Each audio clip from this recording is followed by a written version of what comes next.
Hi my dear students, I am your Dhananjay sir. All of you welcome to our LKS Navodaya and Sainik YouTube channel ಗೆ ನಿಮ್ಗೆಲ್ಲರಿಗೂ ಸ್ವಾಗತ ಕೊಡ್ತಾ ಇವತ್ತೊಂದು ವಿಶೇಷವಾದ ಮಾಹಿತಿ ಏನಂದ್ರೆ ಸರ್ ನಾವು ನವೋದಯ ಶಾಲೆ ಅಥವಾ ಸೈನಿಕ್ ಶಾಲೆಗೆ ಅಪ್ಲಿಕೇಶನ್ ಹಾಕಬೇಕಂದ್ರೆ ಏನೆಲ್ಲ ದಾಖಲೆಗಳು ಬೇಕು, ಆ ಡಾಕ್ಯುಮೆಂಟ್ಸ್ ಗಳು ಏನೇನು ಬೇಕು ಅನ್ನೋದು ಇದೆಯಲ್ಲ ಬಹಳ ಇಂಪಾರ್ಟೆಂಟ್. ಯಾಕೆ ಅಂದ್ರೆ ನೋಡ್ರಿ ಹೇಳ್ತೀನಿ, ಎಷ್ಟೋ ವಿದ್ಯಾರ್ಥಿಗಳು ಇವತ್ತು ನವೋದಯ ಶಾಲೆಗೆ ವರ್ಷಾನುಗಟ್ಟಲೆ ಕೋಚಿಂಗ್ ತಗೊಂಡು ಲಕ್ಷಾಂತರ ರೂಪಾಯಿ ಖರ್ಚು ಮಾಡಿರ್ತಾರೆ. ಆನ್ಲೈನು ಆಫ್ಲೈನು ಅದು ಇದು ಅಂತ ಕಷ್ಟಪಟ್ಟು ಓದಿ ಸೆಲೆಕ್ಷನ್ ಆಗಿರ್ತಾರೆ. ಡಾಕ್ಯುಮೆಂಟ್ಸ್ಗಳು ಸರಿಯಾಗಿ ಕೊಟ್ಟಿರಲ್ಲ. ಅಪ್ಲಿಕೇಶನ್ ಹಾಕ್ಬೇಕಾದ್ರೆ ಒಂಥರ ಡಾಕ್ಯುಮೆಂಟ್ಸು, ಕೊಡ್ಬೇಕಾದ್ರೆ ಒರಿಜಿನಲ್ ಡಾಕ್ಯುಮೆಂಟ್ಸ್ ಒಂಥರ ಕೊಟ್ಟಾಗ ನಿಮ್ಮ ಆ ಒಂದು ಸಿಕ್ಕಿರುವ ಒಂದು ಅವಕಾಶ ಕೈ ತಪ್ಪಿ ಹೋಗುವ ಸಾಧ್ಯತೆಗಳು ಬಹಳ ಇದಾವೆ. ಹಾಗಾಗಿ ಎಷ್ಟೋ ಹುಡುಗರದ್ದು ರಿಜೆಕ್ಟ್ ಆಗಿದ್ದಾವೆ. ಕಾರಣ ಡಾಕ್ಯುಮೆಂಟ್ಸ್ ಸರಿ ಇಲ್ಲದ ಕಾರಣ. ದಯವಿಟ್ಟು ಈಗಲೇ ನಿಮ್ಮ ಮಗುಗೆ ನೀವು ನವೋದಯ ಶಾಲೆಗೆ ಸೇರಿಸಬೇಕು ಅಂದ್ರೆ ಏನೆಲ್ಲ ದಾಖಲೆಗಳು ಬೇಕು, ಏನೆಲ್ಲ ಇರುತ್ತೆ ಅದನ್ನ ರೆಡಿ ಮಾಡಿಸ್ಕೊಳ್ಳಿ. ಇಲ್ಲ ಅಂದ್ರೆ ನೋಡಿ, ಎಷ್ಟೋ ಪೇರೆಂಟ್ಸ್ಗಳು ಫೋನ್ ಮಾಡಿ ಹೇಳಿದಾರ ಏನಂದ್ರೆ, ಸರ್ ಅಪ್ಲಿಕೇಶನ್ ಬಿಟ್ಟಿದ್ದಾರೆ, ಹಾಕಕ್ಕೆ ಇನ್ನೊಂದು 8 ದಿನ ಟೈಮ್ ಇರುತ್ತೆ, ಅವಾಗ ಎಲ್ಲ ಡಾಕ್ಯುಮೆಂಟ್ಸ್ ತಗೊಂಡು ಹೋಗ್ತಾರೆ. ಅಲ್ಲಿ ಕೆಲವೊಂದು ನಡೀತವೆ, ಕೆಲವೊಂದು ನಡೆಯಲ್ಲ. ಅವಾಗ ರೆಡಿ ಮಾಡ್ಸಕ್ಕಂತ ವಾಪಸ್ ಹೋದಾಗ ಒಂದೊಂದು ಬರೀ ಕ್ಯಾಸ್ಟ್ ಇನ್ಕಮ್ ಮಾಡಾಕ ನಾಡ್ ಕಚೇರಿಗೆ ಹೋದ್ರೆ ಎಷ್ಟಕ್ಕ 25 ರೂಪಾಯಿ ಒಳಗೆ ಮಾಡ್ಕೊಡ್ತಾರ ಅದನ್ನ. ಆದ್ರೆ ಬೆಂಗಳೂರು ಅಂತ ಸಿಟಿಯಲ್ಲಿ ಅರ್ಜೆಂಟ್ ಇದೆ ಅಂದಾಗ ಸುಮ್ಮನೆ ಒಂದು ಕ್ಯಾಸ್ಟ್ ಮಾಡ್ಸಕ, ಒಂದು ಇನ್ಕಮ್ ಮಾಡ್ಸಕ 2,000, 3,000, 4,000, 5,000, 6,000 ಕೊಟ್ಟಿರುವಂತ ಎಷ್ಟೋ ಪೇರೆಂಟ್ಸ್ಗಳು ಫೋನ್ ಮಾಡಿ ಹೇಳ್ತಾರೆ, ಸರ್ 5,000 ತಗೊಂಡ್ರು ಸರ್ 4,000 ತಗೊಂಡ್ರು ಸರ್ ಅಂತ. ದಯವಿಟ್ಟು ಈ ತರ ಯಾರು ಮಾಡ್ಕೋಬೇಡಿ. ನಿಮ್ಮ ಮಗು 1ನೇ ತರಗತಿಯಿಂದ 5ನೇ ತರಗತಿ ಒಳಗಿದ್ರೆ ನೀವು ನವೋದಯ ಶಾಲೆಗೆ ಸೇರಿಸಬೇಕು ಅಂದ್ರೆ ನೋಡಿ, 5ನೇ ತರಗತಿ ಓದುತ್ತಿರುವ ವಿದ್ಯಾರ್ಥಿ ನವೋದಯ ಅಥವಾ ಸೈನಿಕ್ ಶಾಲೆಗೆ ಅಪ್ಲಿಕೇಶನ್ ಹಾಕ್ಬೋದು. ಬರೀ ನವೋದಯ ಮತ್ತು ಸೈನಿಕ್ ಅಂತ ಅಷ್ಟೇ ಅಲ್ಲ, ಮುರಾರ್ಜಿ, ಪ್ರತಿಷ್ಠಿತ, ಆದರ್ಶ, ಏಕಲವ್ಯ, ಅಬ್ದುಲ್ ಕಲಾಂ ಶಾಲೆಗಳು, ಇವೆಲ್ಲ ಎಲ್ಲ ಶಾಲೆಗಳಿಗೂ ಅಪ್ಲಿಕೇಶನ್ ಇರೋದ್ರಿಂದ ನೀವೇನ್ ಮಾಡ್ಬೇಕಾಗತ್ತೆ, ನಿಮ್ಮ ಮಗುವಿಗೆ ಸಂಬಂಧಿಸಿದ ದಾಖಲೆಗಳನ್ನು ನೀಟಾಗಿ ನೀವು ರೆಡಿ ಮಾಡ್ಕೋಬೇಕಾಗತ್ತೆ. ಹಾಗಾದ್ರೆ ಯಾವೆಲ್ಲ ದಾಖಲೆಗಳನ್ನ ರೆಡಿ ಮಾಡ್ಕೋಬೇಕು ಅಂತ ಈಗ ನಾವು ಹೇಳ್ತಿದ್ದೀನಿ. ಇದಕ್ಕಿಂತ ಮುಂಚೆ ಯಾರೆಲ್ಲ ನಮ್ಮ ಚಾನಲ್ಗೆ ಸಬ್ಸ್ಕ್ರೈಬ್ ಮಾಡ್ಕೊಂಡಿಲ್ಲ ಪಟ್ ಅಂತ ಸಬ್ಸ್ಕ್ರೈಬ್ ಮಾಡ್ಕೊಳ್ಳಿ. ಪಕ್ಕದಲ್ಲಿ ಬೆಲ್ ಬಟನ್ ಇದೆ, ಅದ್ರ ಮೇಲೆ ಕ್ಲಿಕ್ ಮಾಡ್ಕೊಳ್ಳಿ. ನಾನು ಮಾಡೋ ಪ್ರತಿಯೊಂದು ವಿಡಿಯೋಗಳು ನಿಮ್ಮ ಮೊಬೈಲಿಗೆ ಫ್ರೀಯಾಗಿ ಬರ್ತಾ ಇರ್ತವೆ. ಹಾಗಾದ್ರೆ ಬನ್ನಿ, ನವೋದಯ ಶಾಲೆಗೆ ನೋಡಿ, ನಮ್ಮ LKS Navodaya and Sainik coaching academy ಏನಿದೆ, ಬಡ ವಿದ್ಯಾರ್ಥಿಗಳ ಮನೆ ಕೋಚಿಂಗ್ ಅಂತಾನೆ ಅತಿ ಹೆಚ್ಚು ಜನಪ್ರಿಯ ಕೋಚಿಂಗ್ ಸೆಂಟರ್. ಹಾಗಾದ್ರೆ ಬರ್ರಿ, ಏನೇನ್ ಬೇಕು ಸರ ಅಂದ್ರೆ ನೋಡಿ ಪುಟ, ನವೋದಯ ಶಾಲೆಗೆ ಅರ್ಜಿ ಹಾಕಲು ಬೇಕಾಗುವ ಪ್ರಮುಖ ದಾಖಲೆಗಳು ಯಾವ್ಯಾವುದು ಅನ್ನೋದಾದ್ರೆ ನೋಡಿ, ಫಸ್ಟ್ ನಾವು ಯಾವ್ಯಾವ ದಾಖಲೆಗಳು ಬೇಕು ಅನ್ನೋದನ್ನ ನೋಡ್ಕೊಳ್ಳೋಣ ಪುಟ. ಫಸ್ಟ್ ವಿದ್ಯಾರ್ಥಿಯ ಜನನ ಪ್ರಮಾಣ ಪತ್ರ ನೋಡಿ, ಬರ್ತ್ ಸರ್ಟಿಫಿಕೇಟ್ ಇರಬೇಕು. ನಿಮ್ಮ ಬರ್ತ್ ಸರ್ಟಿಫಿಕೇಟ್ ಹೇಗಿರ್ಬೇಕು, ಬರ್ತ್ ಸರ್ಟಿಫಿಕೇಟ್ ಅಲ್ಲಿ ಯಾವ ತರ ಹೆಸರಿದೆಯೋ ಅದೇ ತರ ಶಾಲಾ ದಾಖಲಾತಿಯಲ್ಲೂ ಹೆಸರಿರ್ಬೇಕು, ಅದೇ ತರ ಆಧಾರ್ ಕಾರ್ಡ್ ಅಲ್ಲೂ ಹೆಸರಿರ್ಬೇಕು. ಸ್ಪೆಲ್ಲಿಂಗ್ ಮಿಸ್ಟೇಕ್ ಆಗಿರ್ಬೋದು, ಮತ್ತೆ ಡೇಟ್ ಆಫ್ ಬರ್ತ್ ಮಿಸ್ಟೇಕ್ ಆಗಿದ್ರೆ ದಯವಿಟ್ಟು ಸರಿ ಮಾಡ್ಕೊಳ್ಳಿ. ಯಾರೆಲ್ಲ ನವೋದಯ ಶಾಲೆಗೆ ಸೇರಿಸಬೇಕು ಅಂತಿದ್ದೀರಿ, ದಯವಿಟ್ಟು ವಿದ್ಯಾರ್ಥಿಯ ಜನನ ಪ್ರಮಾಣ ಪತ್ರದಲ್ಲಿ ನಿಮ್ಮ ಮಗುವಿನ ಹೆಸರು, ಡೇಟ್ ಆಫ್ ಬರ್ತ್, ನಿಮ್ಮ ಹೆಸರು, ವಿಳಾಸ ಏನಿದೆ ಅವೆಲ್ಲ ಸರಿ ಇದಾವ, ಶಾಲಾ ದಾಖಲಾತಿಯಲ್ಲೂ ಸರಿ ಇದೆಯಾ, ಅದೇ ತರ ಆಧಾರ್ ಕಾರ್ಡ್ ಅಲ್ಲೂ ಇರಬೇಕು. Okay, S. ನೆಕ್ಸ್ಟ್, ಎರಡನೆಯದಾಗಿ ನಿಮಗೆ ವಿದ್ಯಾರ್ಥಿಯ ಆಧಾರ್ ಕಾರ್ಡ್. ನಾನು ಹೇಳಿದೆ ಪುಟ, ವಿದ್ಯಾರ್ಥಿ ಆಧಾರ್ ಕಾರ್ಡ್ ಹೆಂಗಿರ್ಬೇಕು ಅಂದ್ರೆ, ಶಾಲಾ ನೋಡಿ, ಜನನ ಪ್ರಮಾಣ ಪತ್ರದಲ್ಲಿ ಯಾವ ತರ ಹೆಸರಿರುತ್ತೋ, ಫಾರ್ ಎಕ್ಸಾಂಪಲ್ ಹರೀಶ್ HB ಇದೆ ಅಂತ ತಿಳ್ಕೊಳ್ಳೋಣ. ಯಾವಾಗ ಜನನ ಪ್ರಮಾಣ ಪತ್ರದಲ್ಲಿ ಮಗುವಿನ ಹೆಸರು ಇಲ್ಲಿ HB ಹರೀಶ್ ಅಂತ ಇರುತ್ತೆ, ಎಲ್ಲಿ ಆಧಾರ್ ಕಾರ್ಡ್ ಅಲ್ಲಿ ಹಿಂಗಾಗಬಾರ್ದು. ಮತ್ತೆ ಇಲ್ಲಿ ಹರೀಶ್ HB ಅಂತ ಹರೀಶಾ ಅಂತ ಇರುತ್ತೆ, ಇಲ್ಲಿ ಹರೀಶ್ ಅಂತ ಇರುತ್ತೆ, ಆಧಾರ್ ಕಾರ್ಡ್ ಅಲ್ಲಿ ಹರೀಶಾ ಅಂತ ಇರುತ್ತೆ. ಈ ತರ ಮಿಸ್ಟೇಕ್ಗಳಿದ್ರೆ ದಯವಿಟ್ಟು ಸರಿ ಮಾಡ್ಕೊಳ್ಳಿ. ಬರ್ತ್ ಸರ್ಟಿಫಿಕೇಟ್ ಅಲ್ಲಿ ಯಾವ ತರ ಇರುತ್ತೋ, ಜನನ ಪ್ರಮಾಣ ಪತ್ರದಲ್ಲಿ ಯಾವ ತರ ಇರುತ್ತೋ ಅದೇ ತರ ಶಾಲಾ ದಾಖಲಾತಿಯಲ್ಲೂ ಹಂಗೆ ಇರಬೇಕು, ಅದೇ ತರ ಆಧಾರ್ ಕಾರ್ಡ್ ಅಲ್ಲೂ ಅದೇ ತರ ಇರಬೇಕು. ನೋಡಿ, ಈಗ ಟೈಮ್ ಇದೆ ನಿಮಗೆ, ಜೂನ್ ತಿಂಗಳಲ್ಲಿ ಅಪ್ಲಿಕೇಶನ್ ಬಿಡೋದ್ರಿಂದ ನಿಮಗೆ ಇನ್ನು ಇದು ಏಪ್ರಿಲ್ ಅಲ್ವಾ, ಮೇ 1 ತಿಂಗಳು ಟೈಮ್ ಇದೆ, ನೀವೆಲ್ಲ ದಾಖಲಾತಿಗಳನ್ನ ಸರಿ ಮಾಡಿಸ್ಕೋಬಹುದು. ನೆಕ್ಸ್ಟ್, ಎರಡನೆಯದಾಗಿ ಮತ್ತೆ ಮೂರನೇದಾಗಿ ನಿಮಗೆ ಇಂಪಾರ್ಟೆಂಟ್ ಆಗಿ ಇನ್ನೊಂದು ಬರುತ್ತೆ. ಅದೇನಪ್ಪಾ ಅಂದ್ರೆ ವಿದ್ಯಾರ್ಥಿಯ ಜಾತಿ ಪ್ರಮಾಣ ಪತ್ರ. SC ST OBC ಮತ್ತೆ ಏನ್ ಬರುತ್ತಲ್ಲ ಪುಟ, ನಿಮ್ದು ಯಾವ ಕೆಟಗರಿ ಬರುತ್ತೋ ಅದು ಜನರಲ್ ಆಗಿರ್ಲಿ, ಒಂದು ಕ್ಯಾಸ್ಟ್ ಇನ್ಕಮ್ ನ ಮಾಡಿಸಿಟ್ಕೊಂಡ್ಬಿಡ್ರಿ, ಅದು ಬಹಳ ಒಳ್ಳೇದು. ಯಾಕಂದ್ರೆ ಅಪ್ಲಿಕೇಶನ್ ಹಾಕ್ಬೇಕಾರೆ ಕೇಳ್ತಾರೆ. ಇಲ್ಲಿ ಇನ್ನೊಂದು ಬಹಳ ಇಂಪಾರ್ಟೆಂಟು, ಸೆಂಟ್ರಲ್ ಗೌರ್ಮೆಂಟ್ ಲಿಸ್ಟ್ ಅಲ್ಲಿ ನಿಮ್ದು OBC ಸ್ಟೂಡೆಂಟ್ಗೆ SC ST ಬಿಡಿ, ಅದು ಸೆಂಟ್ರಲ್ ಗೌರ್ಮೆಂಟಲ್ಲೂ SC ST, ಸ್ಟೇಟ್ ಗೌರ್ಮೆಂಟಲ್ಲೂ SC SC. ಆದರೆ OBC ಬರುತ್ತೆ ಸರ್ ನಮ್ಮದು ಅಂತ ಏನು ಹೇಳ್ತೀರಿ, ಕರ್ನಾಟಕದಲ್ಲಿ ಕೆಲವೊಂದನ್ನ ಅದರ್ ಬ್ಯಾಕ್ವರ್ಡ್ ಕ್ಲಾಸಸ್ ಅಂತ ಕರಿತೀವಿ ನಾವು. ಕೆಲವೊಂದು ಜಾತಿಗಳನ್ನು, ಕೆಲವೊಂದು ಕೆಟಗರಿನ ನಾವೇನಂತ ಹಾಕಿದ್ದಾರೆ, OBC ಅಂತ ಕೊಡ್ತಾರೆ. ಆದರೆ ಆ ಎಲ್ಲ ಕೆಟಗರಿಗಳು ಸೆಂಟ್ರಲ್ ಲಿಸ್ಟಲ್ಲಿ, ಸೆಂಟ್ರಲ್ ಗೌರ್ಮೆಂಟ್ ಲಿಸ್ಟಲ್ಲಿ, OBC ಲಿಸ್ಟಲ್ಲಿ ಇರಲ್ಲ, ಅದು ಜನರಲ್ ಲಿಸ್ಟಲ್ಲಿ ಇರುತ್ತೆ.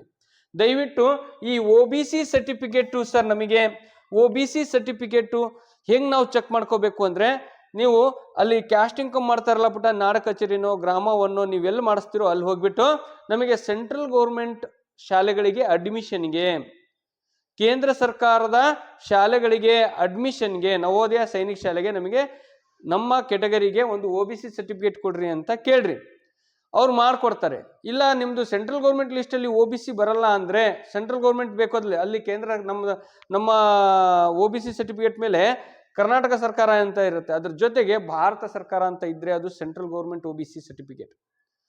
ದಯವಿಟ್ಟು ನಿಮಗೆ ಇದರಲ್ಲಿ ಏನಾದ್ರು ಡೌಟ್ ಇತ್ತು ಸರ್, ನಮಗೆ ಸೆಂಟ್ರಲ್ ನಮ್ಮದು OBC ಅಲ್ಲಿ ಬರುತ್ತೆ 2A 2B 3A 3B ಅಂತ ಇರುತ್ತೆ ನೋಡ್ರಿ, ಅಲ್ಲಿ ನಿಮಗೆ ಸ್ವಲ್ಪ ಪ್ರಾಬ್ಲಮ್ ಆಗುತ್ತೆ. ಈ ನಮ್ಮದು OBC ಬರುತ್ತೆ ಸರ್, ಬಟ್ ನಿಮಗೆ ಕನ್ಫ್ಯೂಸ್ ಇದೆ, ದಯವಿಟ್ಟು ಒಂದು ಕಳಿಸ್ಕೊಡ್ರಿ ಅಂದ್ರೆ ನನ್ನ ಹತ್ರ ಕೆಲವು ಸ್ಟೂಡೆಂಟ್ಸ್ ಮಾಡಿಸಿರೋ ಇದ್ವಲ್ಲ, ಅದು ನಮ್ಮ ಹತ್ರ ಇದೆ. ಕೆಲವೊಂದು ಕಾಪೀಸ್ಗಳನ್ನು ನಾನು ಕಳಿಸ್ತೀನಿ, ಅದನ್ನು ತಗೊಂಡು ಸರ್ ನಮಗೆ ಈ ಥರ OBC ಸರ್ಟಿಫಿಕೇಟ್ ಬೇಕು ಅಂತ ನನಗೆ ಅಲ್ಲೋಗಿ ಕೊಟ್ಟರೆ ಅವ್ರು ಮಾಡಿಕೊಡ್ತಾರೆ. ಯಾರಿಗೆಲ್ಲ OBC ಸರ್ಟಿಫಿಕೇಟ್ ಬೇಕು ನನ್ನ ವಾಟ್ಸಪ್ ನಂಬರ್ಗೆ ಸರ್ ನಮಗೆ ಒಂದು OBC ಸರ್ಟಿಫಿಕೇಟ್ ಕಳಿಸ್ಕೊಡಿ ಸೆಂಟ್ರಲ್ ಗೌರ್ಮೆಂಟು ಅಂತ ಅಂದರೆ ಆ ಥರದ್ದು ನಾನು ಕಳಿಸ್ಕೊಡ್ತೀನಿ, ಅದನ್ನು ತಗೊಂಡೋಗಿ ನೀವು ಚೆಕ್ ಮಾಡಿಸ್ಕೊಳ್ಳಿ. ನಿಮ್ಮ ಕೆಟಗರಿಗೆ ಬಂದರೆ OBC ಸರ್ಟಿಫಿಕೇಟ್ನ ಮಾಡಿಸಿ ಇಟ್ಕೊಳ್ಳಿ, ಯಾಕಂದರೆ ಅದು 25% ರಿಸರ್ವೇಷನ್ ಇದೆ, ಭಾಳ ಚೆನ್ನಾಗಿದೆ ಅದು. ಇದರಲ್ಲಿ ನೋಡಿ ಎಷ್ಟೋ ವಿದ್ಯಾರ್ಥಿಗಳು ರಿಜೆಕ್ಟ್ ಆಗಿದ್ದಾವೆ. ಯಾಕೆ ಅಂದರೆ ಸ್ಟೇಟ್ ಗೌರ್ಮೆಂಟಲ್ಲಿ OBC ಅಂತ ಇರುತ್ತೆ, ಅಪ್ಲಿಕೇಶನ್ ಹಾಕ್ಬೇಕಾದ್ರೆ OBC ಅಂತ ಹಾಕಿರ್ತಾರೆ, ಮಗು ಎಕ್ಸಾಮ್ ಬರೆದು ಸೆಲೆಕ್ಷನ್ ಆಗಿರುತ್ತೆ, ಲಕ್ಷಾಂತರ ರೂಪಾಯಿ ಖರ್ಚು ಮಾಡಿ ಕೋಚಿಂಗ್ ಕಳಿಸಿ ಮಗು ಸೆಲೆಕ್ಷನ್ ಆಗಿರುತ್ತೆ. ಈ ವರ್ಷ ಇಬ್ಬರು ಫೋನ್ ಮಾಡಿದ್ದಾರೆ ನನಗೆ, ಸೆಲೆಕ್ಷನ್ ಆಗಿನೂ ಕೂಡ ಆಮೇಲೆ ರಿಜೆಕ್ಟ್ ಆಯಿತು. ಕಾರಣ ಸ್ಟೇಟಲ್ಲಿ ಅವರು OBC, ಸೆಂಟ್ರಲಲ್ಲ ಸರ್. ನಮಗೆ ಇದು ಗೊತ್ತೇ ಇರಲಿಲ್ಲ ಸರ್, ಸ್ಕೂಲಲ್ಲೂ ಹೇಳಲಿಲ್ಲ, ಅಪ್ಲಿಕೇಶನ್ ಹಾಕ್ಬೇಕಾದ್ರೆ ಅವರು ಹೇಳಲಿಲ್ಲ. ಯಾಕಂದರೆ ಸೈಬರ್ ಸೆಂಟರ್ ಅವರಿಗೆ ಇದ್ರ ಬಗ್ಗೆ ಮಾಹಿತಿ ಇರಲ್ಲ, OBC ಅಂತ ಹಾಕಿ ಕಳಿಸ್ತಾರೆ ಅಷ್ಟೇ, ಅವರಿಗೂ ಕೂಡ ಅಷ್ಟು ಮಾಹಿತಿ ಇರಲ್ಲ. ದಯವಿಟ್ಟು ಡಾಕ್ಯುಮೆಂಟ್ಸ್ಗಳು ಎಷ್ಟು ಇಂಪಾರ್ಟೆಂಟು ಅಂದರೆ, ನೀವು ಮಗು ಮೇಲೆ ಎಷ್ಟು ಫೋಕಸ್ ಮಾಡಿ ಕಷ್ಟಪಟ್ಟು ಓದಿಸಿರ್ತಲ್ಲ ಅದಕ್ಕಿಂತ ಹೆಚ್ಚು ಇಂಪಾರ್ಟೆಂಟ್ ಡಾಕ್ಯುಮೆಂಟ್ಸ್ಗಳನ್ನ ರೆಡಿ ಮಾಡ್ಕೊಳೋದು ಭಾಳ ಇಂಪಾರ್ಟೆಂಟು. ದಯವಿಟ್ಟು ರೆಡಿ ಮಾಡ್ಕೊಳ್ಳಿ. Okay, yes. ಹಾಗಾಗಿ ವಿದ್ಯಾರ್ಥಿಯ ಕೆಟಗರಿ ಸರ್ಟಿಫಿಕೇಟ್ ಏನಿದೆ SC ST ಎಲ್ಲ ಹೊಸದು ಒಂದು ಸೆಟ್ ಮಾಡಿಸ್ಕೊಳ್ಳಿ ಪುಟ್ಟ. ಮತ್ತೆ ಸರ್ ಕನ್ನಡದಲ್ಲಿ ಇಂಗ್ಲೀಷಲ್ಲಿ ಮಾಡಿಸ್ಬೇಕಾ? ದಯವಿಟ್ಟು ನೀವು ಏನಾದ್ರು ಹೊಸದಾಗಿ ನೀವು ಮಾಡಕ್ಕೆ ಹೋಗಿದ್ರೆ ನಡೆಯುತ್ತೆ, ಕನ್ನಡದಲ್ಲಿದ್ರೂ ನಡೆಯುತ್ತೆ. ಆದರೆ ಮಾಡ್ಸಕ್ಕೆ ಹೋಗ್ತಿರಲ್ಲ ಕ್ಯಾಸ್ಟ್ ಇನ್ಕಮು, ಅವಾಗ ನೀವೇನು ಮಾಡ್ರಿ ಸರ್, ನಮಗೆ ಇದು ಒಂದು ಸೆಟ್ ಕನ್ನಡ ಮತ್ತು ಒಂದು ಸೆಟ್ ಇಂಗ್ಲೀಷಲ್ಲಿ ಮಾಡಿಕೊಡಿ ಸರ್, ಕ್ಯಾಸ್ಟ್ ಆ್ಯಂಡ್ ಇನ್ಕಮ್ನ ಕನ್ನಡ ಮತ್ತು ಇಂಗ್ಲೀಷಲ್ಲಿ ಮಾಡಿಕೊಡಿ ಸರ್ ಅಂದರೆ ಒಂದೇ ಸಲಕ್ಕೆ ಎರಡೂ ಬಂದುಬಿಡುತ್ತೆ. ಎರಡೂ ಮಾಡಿಸಿಟ್ಕೊಳ್ಳಿ. ಯಾಕೆಂದರೆ ನಿಮಗೆ ಅಲ್ಲಿ ನವೋದಯ ಶಾಲೆಗೆ ತೊಗೊಂಡೋಗ್ಬೇಕಾದ್ರೆ ಕನ್ನಡ ಕೇಳಿದರೆ ಕನ್ನಡ, ಇಂಗ್ಲೀಷ್ ಕೇಳಿದರೆ ಯಾಕಂದರೆ ಕನ್ನಡದಲ್ಲೇ ಎಕ್ಸಾಮ್ ಕೊಡೋದ್ರಿಂದ ನಮ್ಮ ಕರ್ನಾಟಕದಲ್ಲಿ ನೋ ಪ್ರಾಬ್ಲಮ್, ಕನ್ನಡದಲ್ಲಿದ್ದರೂ ಅಕ್ಸೆಪ್ಟ್ ಮಾಡ್ಕೊತಾರೆ. ಬಟ್ ನೀವೇನು ಮಾಡಬೇಕು, ರೆಡಿ ಮಾಡ್ಕೋಬೇಕಾಗತ್ತೆ. ಮಾಡ್ಸಕ್ಕೆ ಕೊಡ್ಬೇಕಾದ್ರೆ ಎರಡನ್ನೂ ಮಾಡಿಸಿಟ್ಕೊಳ್ಳಿ ಬಿಡ. Okay, clear? ಗೊತ್ತಾಗ್ತಿದೆಯಲ್ಲ? ಇವು ಬಹಳನೇ ಇಂಪಾರ್ಟೆಂಟ್ ಆದ ಮಾಹಿತಿ ಇದು. ಇವೆಲ್ಲ ದಾಖಲೆಗಳನ್ನು, ಇವೆಲ್ಲ ಡಾಕ್ಯುಮೆಂಟ್ಸ್ನ ರೆಡಿ ಮಾಡಿ ಇಟ್ಕೋಬೇಕಾಗತ್ತೆ. ನೀವು ಮಾಡ್ಕೊಂತೀರಲ್ವಾ? ಎಸ್. ಅದಕ್ಕಿಂತ ಮುಂಚೆ ಇನ್ನು ಏನೆಲ್ಲ ಬೇಕು ಅಂತ ಹೇಳ್ತೀನಿ. ಅದಕ್ಕಿಂತ ಮುಂಚೆ ಇನ್ನೊಂದು ಇನ್ಫಾರ್ಮೇಶನ್ ಕೊಡಕ್ಕೆ ಇಷ್ಟಪಡ್ತೀನಿ. ನಿಮಗೆ ಇನ್ನೊಂದು ಇಂಪಾರ್ಟೆಂಟ್ ಆದ ಮಾಹಿತಿ ಕೊಡ್ತೀನಿ. ಯಾರೆಲ್ಲ ಈ ವರ್ಷ 3ನೇ ಕ್ಲಾಸು, 4ನೇ ಕ್ಲಾಸು, 5ನೇ ಕ್ಲಾಸ್ ಇದ್ದೀರಿ, ಅವರಿಗೆ ಆಲ್ರೆಡಿ ನವೋದಯ ತರಬೇತಿ ಏನಿದೆ, Navodaya coaching classes already start ಆಗಿದೆ. ನೋಡಿ, ನಿಮಗೆ ಮೂರು ರೀತಿಯ ಅಡ್ಮಿಷನ್ಸ್ ನಡೀತಾ ಇದೆ. ಒಂದು ಯಾವ ಥರ ಪುಟ ಅಂದರೆ ನೋಡಿ, ಒಂದು ಆನ್ಲೈನು, ಇನ್ನೊಂದು ಆಫ್ಲೈನ್. ಆಫ್ಲೈನ್ ಅಂದರೆ ಹೇಗೆ ಸರ್ ಅಂದರೆ ವಸತಿ ಸಹಿತ ಮತ್ತು ವಸತಿ ರಹಿತ ಅಂತ ಏನು ಕರೀತಾರೆ, ಹಾಸ್ಟೆಲ್ ಇದೆಯಾ ಸರ್ ಅಂತಾರಲ್ಲ, ಹೌದು. ಅದು ಕೂಡ ಏಪ್ರಿಲ್ 5ನೇ ತಾರೀಕಿಂದ ಸ್ಟಾರ್ಟ್ ಆಗಿಬಿಟ್ಟಿದೆ. ಇನ್ನು ಆನ್ಲೈನ್ ಕ್ಲಾಸಸ್ಸಲ್ಲಿ, ಆನ್ಲೈನ್ ಕ್ಲಾಸು ಆ್ಯಕ್ಚುಲಿ ಸ್ಟಾರ್ಟ್ ಆಗಿರೋದ್ರಿಂದ ಆನ್ಲೈನ್ ಕ್ಲಾಸಸ್ಸು ಕೂಡ ನಿಮಗೆ ಆಲ್ರೆಡಿ ಅವೈಲೇಬಲ್ ಇದೆ. ನೋಡಿ, ಆನ್ಲೈನಲ್ಲೇ ಈ ಸರಿ ಅತಿ ಹೆಚ್ಚು ವಿದ್ಯಾರ್ಥಿಗಳು ಅಂದರೆ LKS ಅಕಾಡೆಮಿ ಅಂದ್ರೆ ಬಡ ವಿದ್ಯಾರ್ಥಿಗಳ ಮನೆ ಕೋಚಿಂಗ್, ಬರೀ 3,000ದಲ್ಲಿ 12 ವಿದ್ಯಾರ್ಥಿಗಳು ನವೋದಯ ಶಾಲೆಗೆ ಆಯ್ಕೆಯಾಗಿದ್ದಾರೆ. ಅದರಲ್ಲೂ ಡಿಸ್ಟ್ರಿಕ್ಟ್ ಟಾಪರ್ 2 ಹಾಸನ ಜಿಲ್ಲೆಯ 2ನೇ ರ್ಯಾಂಕು ಗುರುಕಿರಣ್ CN ಅವರು 96.25 ಅರ್ಬನ್ ಸೀಟ್ ಸೆಲೆಕ್ಷನ್ ಆಗಿದೆ ಪುಟ. 96.25, ಮನ್ವಿತ್ 95.00. ಹಾಗೆ ಪ್ರತಿಯೊಬ್ಬರು ಕೂಡ ಯಾರು ಹಿಮಾ KL ಇವ್ರದ್ದು ಮಾರ್ಕ್ಸ್ ಎಷ್ಟು ಕೊಟ್ಟ 93.75.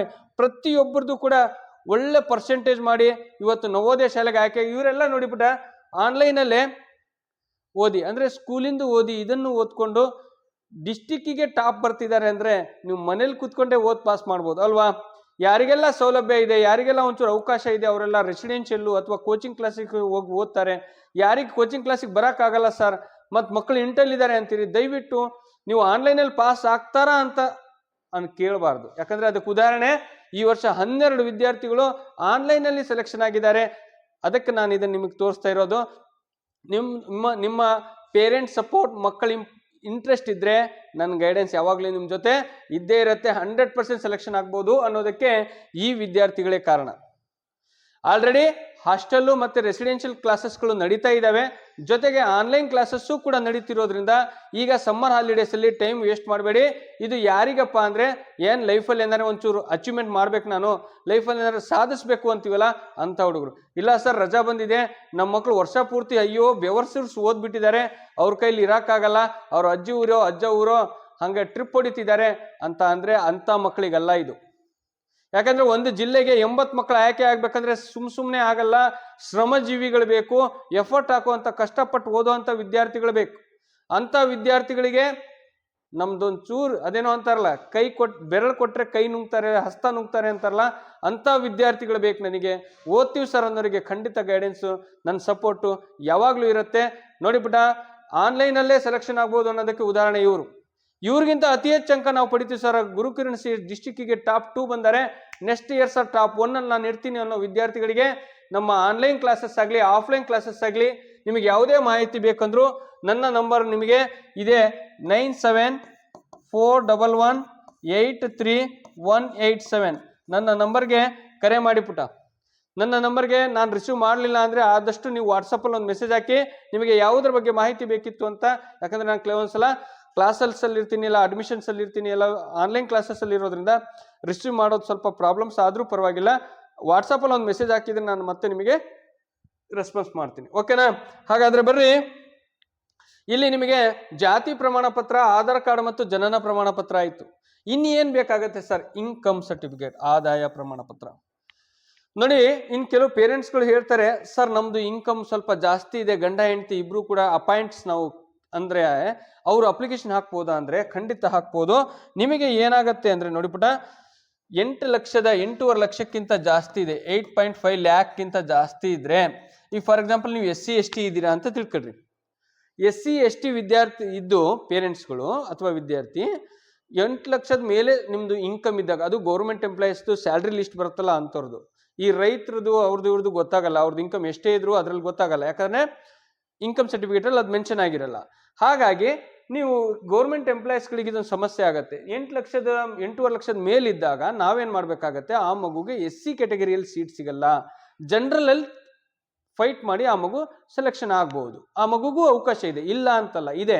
ಯಾವಾಗ ಅಂದರೆ ಆ ಮಗುಗೆ SC/ST ಕೋಟಾ ಸಿಗಲ್ಲ, OBC ಕೋಟಾ ಸಿಗಲ್ಲ, ಜನರಲ್ ಕೋಟಾದಲ್ಲಿ ಟ್ರೈ ಮಾಡಬೇಕು. ಗೊತ್ತಾಯ್ತಲ್ವಾ? ಮತ್ತು ಇನ್ಕಮ್ ಸರ್ಟಿಫಿಕೇಟ್ನು ಕೂಡ ಮಾಡಿಸಿಟ್ಕೊಳ್ಳಿ, ಭಾಳ ಇಂಪಾರ್ಟೆಂಟು. ಯಾಕಂದರೆ ಅವು ಒಂದೊಂದು ವರ್ಷ ಮಾತ್ರ ವ್ಯಾಲಿಡಿಟಿ ಇರ್ತವೆ. ಯಾವುದು? Income certificate. ಕ್ಯಾಟಗರಿ ಮಾತ್ರ ಲೈಫ್ ಲಾಂಗ್ ಇರುತ್ತೆ. ಎಸ್, ಹಾಗಾದರೆ ಅದಾದಮೇಲೆ ಇನ್ನೇನಿರುತ್ತೆ ಸರ್? ನೆಕ್ಸ್ಟ್ ನೋಡಿ, ವಿದ್ಯಾರ್ಥಿಯ ಓಕೆ ಏನಪ್ಪ ಅಂದರೆ ವಿದ್ಯಾರ್ಥಿಯ ನಿವಾಸಿ ದೃಢೀಕರಣ ಪತ್ರ. ಏನು ಹೇಳಿ? ನಿವಾಸಿ ದೃಢೀಕರಣ ಪತ್ರ ಬಹಳ ಇಂಪಾರ್ಟೆಂಟು ಸರ. ಹೌದು, ಏನು ಬೇಕು? ವಾಸಸ್ಥಳ ಅಥವಾ ನಿವಾಸಿ ದೃಢೀಕರಣ. ಇದನ್ನು ಕೇಳಿರ್ತಾರೆ ಪುಟ. ಯಾವಾಗ ನಮ್ಮ ಆಧಾರ್ ಕಾರ್ಡ್ ಸರಿ ಇರಲ್ವೋ, ಅಪ್ಲಿಕೇಶನ್ ಹಾಕ್ಬೇಕಾದ್ರೆ ಆಧಾರ್ ಕಾರ್ಡ್ ನಂಬರ್ ಹೊಡಿತೀವಿ, ಅವಾಗ ಅದು ತಗೊಳ್ಳಿಲ್ಲ ಅಂದಾಗ ಅವಾಗ ನಮಗೆ ಏನು ಬರುತ್ತೆ ಗೊತ್ತಾ ಪುಟ? ಇಲ್ಲಿ ವಿದ್ಯಾರ್ಥಿನಿಯ ನಿವಾಸಿ ದೃಢೀಕರಣ ಅಥವಾ ವಾಸಸ್ಥಳ ದೃಢೀಕರಣ. ವಾಸಸ್ಥಳ ಅಂದರೆ residential certificate or domicile certificate ಅಂತ ಬರುತ್ತೆ ಪುಟ. Residential certificate or domicile certificate, ನಿವಾಸಿ ದೃಢೀಕರಣ ಅಥವಾ ವಾಸಸ್ಥಳ ದೃಢೀಕರಣ ಪತ್ರ ಬೇಕಾಗುತ್ತೆ. ಯಾಕೆ ಅಂತ ಹೇಳ್ತೀನಿ ನೋಡ್ರಿ.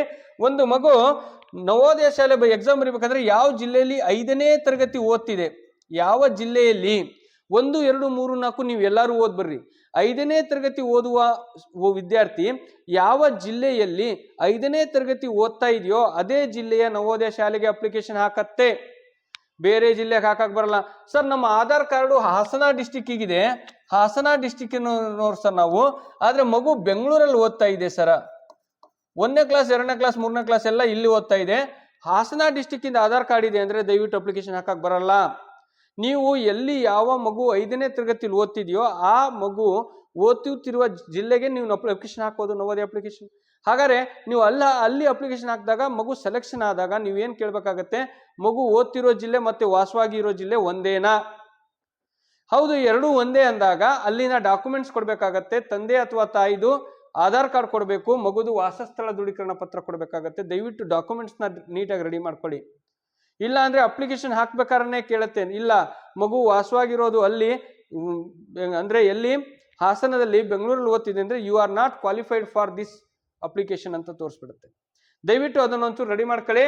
ಮಗು ವಾಸವಾಗಿರೋದು ಬೆಂಗಳೂರು, ಓದ್ತಿರೋದು ಬೆಂಗಳೂರು ಅಂದಾಗ 100% ಅಪ್ಲಿಕೇಶನ್ ಹಾಕ್ಬೋದು. ಬಟ್ ಹೆಂಗೆ ಗೊತ್ತಾಗುತ್ತೆ ಅಂದ್ರೆ ಆಧಾರ್ ಕಾರ್ಡಲ್ಲಿ ಅಡ್ರೆಸ್ ಇರುತ್ತೆ ಅಥವಾ ವಾಸಸ್ಥಳ ದೃಢೀಕರಣ ಪತ್ರ ಅಂತ ಕೊಡ್ಬೇಕಾಗತ್ತೆ. ಇದನ್ನೊಂಚೂರು ಕ್ಲಿಯರ್ ಮಾಡ್ಕೊಳ್ಳಿ. ನೆಕ್ಸ್ಟ್, ವಿದ್ಯಾರ್ಥಿಯ ಫೋಟೋ, ಇತ್ತೀಚಿನ ಭಾವಚಿತ್ರ. LKG UKG ಕೊಡ್ಬಿಡ್ರಿ ಅಪ್ಲಿಕೇಶನ್ ಹಾಕ್ಬೇಕಾರೆ ಇತ್ತೀಚಿನ ಒಂದು ಭಾವಚಿತ್ರ, ವಿದ್ಯಾರ್ಥಿಯ ಸಹಿ ಅವಾಗಲೇ ಮಾಡಿಸ್ಕೋಬಹುದು. ಇಂಪಾರ್ಟೆಂಟ್ ಆಗಿ ನಿಮಗೆ ಬೇಕಾಗಿರೋದಂದ್ರೆ 4 ಯಾವ್ದ್ಯಾವ್ದಂದ್ರೆ ತುಂಬಾ ಇಂಪಾರ್ಟೆಂಟ್ ಆಗಿ ನೋಡಿ, ವಿದ್ಯಾರ್ಥಿಯ ಜನನ ಪ್ರಮಾಣ ಪತ್ರ, ಓಕೆ, 2ನೇದಾಗಿ ವಿದ್ಯಾರ್ಥಿಯ ಆಧಾರ್ ಕಾರ್ಡ್, 3ನೇದಾಗಿ ವಿದ್ಯಾರ್ಥಿಯ ಜಾತಿ ಪ್ರಮಾಣ ಪತ್ರ, 4ನೇದು ಆದಾಯ ಪ್ರಮಾಣ ಪತ್ರ, 5ನೇದು ನಿವಾಸಿ ದೃಢೀಕರಣ ಪತ್ರ. ಅಥವಾ ಇದನ್ನ ನೋಡಿ, ನಿವಾಸಿ ದೃಢೀಕರಣ ಪತ್ರ ತಂದೆ ಅಥವಾ ತಾಯಿದು ಇರಬಹುದು ಅಥವಾ ಮಗು ಹೆಸರಲ್ಲೂ ಮಾಡಿಸ್ಬೋದು.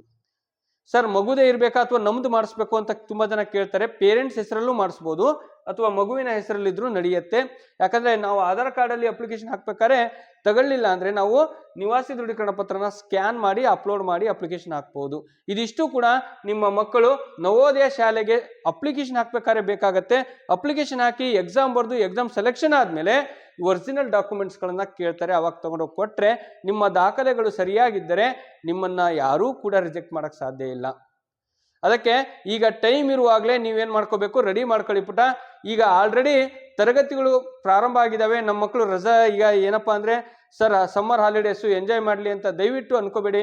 ಇಷ್ಟು ದಿನ ಮಾಡಿದ್ದು ಓಕೆ, ಇನ್ನು ಮುಂದೆ ಲೈಫಲ್ಲಿ ಏನಾದ್ರೆ ಸೀರಿಯಸ್ ಆಗಿ ತಗೊಂಡ್ರೆ ಅವರು ಈ ಇರೋ ಅವಕಾಶನ ಕಳ್ಕೋಬಾರ್ದು. ಕಳ್ಕೊಂಡ್ರೆ ಮುಂದೆ ಪಶ್ಚಾತ್ತಾಪ ಪಡ್ಬೇಕಾಗತ್ತೆ. ಇಂಥ ಒಂದು ಪ್ರತಿಷ್ಠಿತ ಶಾಲೆಗಳಾದಂಥ ನವೋದಯ ಮತ್ತೆ ಸೈನಿಕ ಶಾಲೆ ನಮ್ಮ ಮಕ್ಕಳು ಓದಬೇಕು ಅಂದ್ರೆ ಕಷ್ಟಪಡಲೇಬೇಕು. ಯಾವುದೇ ರೀತಿಯ ಬೇರೆ ರೀತಿಯಲ್ಲಿ ನಾವು ಹೋಗೋಕ್ಕಾಗಲ್ಲ ಸರ್, ರೆಕಮೆಂಡ್ ಮೇಲಾಗ್ಲಿ ದುಡ್ಡು ಮೇಲಾಗ್ಲಿ ಹೋಗೋಕ್ಕಾಗಲ್ಲ ಆ ಶಾಲೆಗಳಿಗೆ ಅಂದ್ರೆ ಏನ್ ಮಾಡಬೇಕು ಅಂದ್ರೆ ಕಷ್ಟಪಟ್ಟು ಓದಲೇಬೇಕು. ಹೌದಲ್ವಾ? ಓದಿದ್ರೆ 100% ಸೀಟ್ ಸಿಗತ್ತೆ ಅನ್ನೋದಾದ್ರೆ ಯಾಕೆ ಓದಬಾರ್ದು? ಪಾಠ ಮಾಡಕ್ ನಾವು ರೆಡಿ ಇರ್ತೀವಿ. ಪಾಠ ಕೇಳಿ ನೀವು ಪ್ರಾಕ್ಟೀಸ್ ಮಾಡಿ ಸೆಲೆಕ್ಷನ್ ಆಗಕ್ಕ ನಿಮ್ಗೆ ಏನ್ ಪ್ರಾಬ್ಲಮ್ಮು? ಮಾಡ್ಬೋದಲ್ವಾ? ಓದ್ತೀನಿ ಸರ್ ಅಂದ್ರೆ ನೋಡಿ, ನಾನು ಆಗ್ಲೇ ತೋರಿಸ್ತೇನೆ ನಿಮಗೆ. ಅದರದ್ದೇ ಒಂದು ಯೂಟ್ಯೂಬಲ್ಲಿ ಒಂದು ವಿಡಿಯೋ ಅಪ್ಲೋಡ್ ಮಾಡಿದ್ದೀನಿ. ಅವರಿಗೆಲ್ಲ ಒಂದು ಕಂಗ್ರ್ಯಾಚುಲೇಷನ್ ವಿಡಿಯೋ ಅಂತಾನೆ ಮಾಡಿದ್ದೀನಿ ನೋಡ್ರಿ. ಅವರಿಗೆ ಏನು ನಮ್ಮ 12 ಆನ್ಲೈನ್ ವಿದ್ಯಾರ್ಥಿಗಳು ಸೆಲೆಕ್ಷನ್ ಆದ್ರಲ್ಲ, ಆ ವಿದ್ಯಾರ್ಥಿಗಳು ಒಂದು ಸಪ್ರೇಟ್ ವಿಡಿಯೋ ಮಾಡಿ ಹಾಕಿದ್ದೀನಿ. ತುಂಬಾ ಚೆನ್ನಾಗಿ ಖುಷಿ ಅನ್ಸುತ್ತೆ ಅವ್ರ ಬಗ್ಗೆ ಹೇಳ್ಕೊಳಕ್ಕೆ. ಯಾಕೆ ಹೇಳ್ರಿ, ಒಂದು ಸಾಧನೆ ಮಾಡಿದ್ದಾರೆ. ಕೋಚಿಂಗ್ ಸೆಂಟ್ರಲ್ಲಿ ಕೂತ್ಕೊಂಡು ಓದಿದ್ರೇನೆ ಪಾಸ್ ಆಗದಿರೋವಂಥದ್ದು ಮನೇಲಿ ಕೂತ್ಕೊಂಡು ಸ್ಕೂಲಿಂದ ಅದನ್ನು ಮ್ಯಾನೇಜ್ ಮಾಡಿ ಒಂದು ದಿನಕ್ಕೆ 1 ಅವರ್ ಲೈವ್ ಕ್ಲಾಸ್ ತಗೊಂಡು ಸೆಲೆಕ್ಷನ್ ಆಗಿದ್ದಾರೆ. ಅದಕ್ಕಿಂತ ಖುಷಿ ಇನ್ನೇನು ಬೇಕು ಹೇಳ್ರಿ. ಎಸ್, ನಮ್ಮ ಆನ್ಲೈನ್ ಕ್ಲಾಸಸ್ಸು, ಆಫ್ಲೈನ್ ಮತ್ತು ರೆಸಿಡೆನ್ಷಿಯಲ್ ಕ್ಲಾಸಸ್ಗಳ ಬಗ್ಗೆ ಮಾಹಿತಿ ಬೇಕು ಅಂದರೆ ನನ್ನ ನಂಬರ್ಗೆ ನೀವು ಕರೆ ಮಾಡಿ ಅಥವಾ ವಾಟ್ಸಪ್ಪಲ್ಲಿ ಮೆಸೇಜ್ ಹಾಕಿ, ಖಂಡಿತ ನಾನು ನಿಮಗೆ ಸ್ಪಂದಿಸ್ತೀನಿ. ಇದಿಷ್ಟು ಡಾಕ್ಯುಮೆಂಟ್ಸ್ಗಳನ್ನು ರೆಡಿ ಮಾಡಿ ಇಟ್ಕೊಳ್ಳಿ. ನಿಮ್ಮ ಮಗು ಓದಿ ಸೆಲೆಕ್ಷನ್ ಆಗಿ ಒಂದು ಒಳ್ಳೆ ಪ್ರಜೆಯಾಗಿ, ಜೊತೆಗೆ ಒಂದು ಒಳ್ಳೆ ಅಧಿಕಾರಿಯಾಗಿ ನಮ್ಮ ದೇಶಕ್ಕೆ ಸೇವೆ ಸಲ್ಲಿಸಲಿ. ಎಲ್ರಿಗೂ ಆಲ್ ದ ಬೆಸ್ಟ್, ಒಳ್ಳೆಯದಾಗಲಿ. ಓಕೆ, ಬಾಯ್. ಮತ್ತೆ ಮುಂದಿನ ವಿಡಿಯೋದಲ್ಲಿ ಮತ್ತೆ ಬರ್ತೀನಿ. ಬಾಯ್.